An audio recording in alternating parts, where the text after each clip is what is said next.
According to all the Hobbit actors in Return of the King, they said that the toughest day on the set was when they filmed the Grey Havens. Well, I think we were all semi-dreading the Grey Havens sequence, and also, you know, in a sick kind of way, looking forward to it, because as actors, to be crying all day and to be in a state is one of the ultimate places that you can go. A lot of people have said to me that that must have been like the final thing you shot was the Grey Havens, was you guys saying goodbye to each other. And it wasn't. It was right in the thick of principal photography, and we had to think, what have we been through? We hadn't been to Mordor and back, so even though my mind knew that, okay, we were going to have this big experience and this was after the big experience, I was a little uncomfortable hoping that it would hit the right emotional pitch.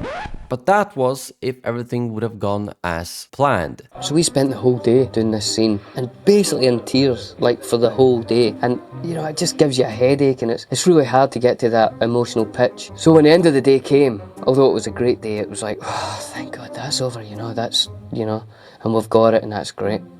Next morning we come in, and it turns out Sean Astin went away during lunch to take a call and took off part of his costume and then forgot to put on his vest after this, so that they filmed the entire day, and when Peter looked at the footage afterwards, he noticed that part of Sam's costume was missing. And it didn't have the right vest on. Oh.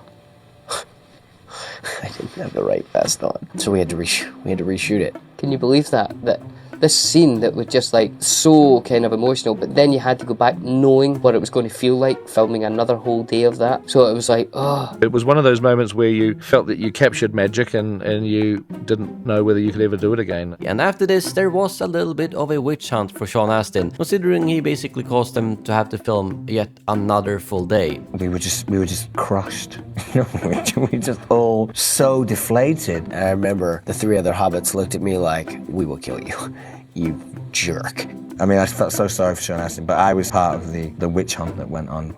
He'd come on set and we were like, that's the way, are you sure that's the waistcoat? It's not a brown one, it's not a blue one. But that wasn't the end of it. As if this wasn't already the toughest thing to film, it turns out that the first reshoot day, the cameras were all completely out of focus, so that when they got the footage back, Peter Jackson had to go and tell all the Hobbit actors that they were gonna have to reshoot the entire scene yet again. I had the job of having to go to the Hobbits the following morning and say, hey, I saw the footage last night, and of course they're all going, yeah, and you know, they're wanting to hear how great it was, and I'm saying we're going to have to shoot it again, it was out of focus. And I could see this horrible moment on their faces where they thought I was joking. You know, it was one of those situations where I wished I was joking. I wished it was a joke, because they were just going, Peter, oh yeah.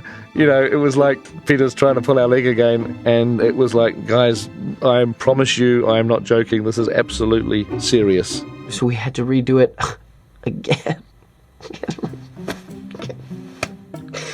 And then everybody was like, they were double mad at me. Do you have the right vest on this time? Like, we don't have to do it a fourth time. But on day number 3 and attempt number 3, they did manage to nail the scene again and get the footage that they needed. If you were to say to an actor, we will give you a guaranteed get out of jail free card if you want to choose one day where you never have to do that day again, I think all four of us would have said, Grey Havens. There's the irony, you know, that's the journey. That's how we earn our stripes, you know. If you are interested in some Middle-earth related merch, check out the products below the short or go to meupdates.shop.